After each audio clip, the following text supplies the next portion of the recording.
మనుష్యుల ముఖ్య స్వభావం ఒక్కటే, సంపాదించటం. అది ఎంతో శ్రమిస్తూ. దాని రూపాలే వేరు. ధనం కావచ్చు, కీర్తి కావచ్చు, సంబంధాలు కావచ్చు, సుఖ సంతోషాలు కావచ్చు. కానీ మీరెప్పుడైనా ఆలోచించారా, విధి ఇలా అనుక్షణం శ్రమించే విధానం ఎందుకు మనిషిలో కలిగించిందో? ఒక విత్తనంతో మొక్క జన్మిస్తుంది. ఆ చెట్టు ఎన్నో ఫలాలకి నిలయంగా మారుతుంది. ఎందుకు?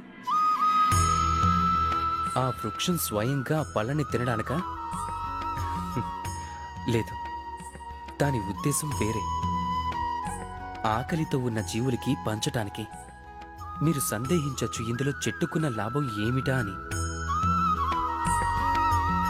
లాభం ఉంది. ఎందుకంటే ఎవరైతే పంచుతారో వారు క్షీణించిపోరు. ఏ పళ్ళనైతే జీవులు భుజిస్తాయో వాటి గింజలని నేలపైన పడేలా చేస్తాయి. దాంతో నూతనంగా వృక్షాలు మళ్లీ జన్మిస్తాయి. వాటి జాతి, వాటి గుణాలు, వాటి స్వభావం అమరం అయిపోతాయి. అందుకే మీరు గుర్తుంచుకోండి, ధనవంతులుగా మారటానికి ప్రతి క్షణం మీరు శ్రమించాల్సి ఉంటుంది.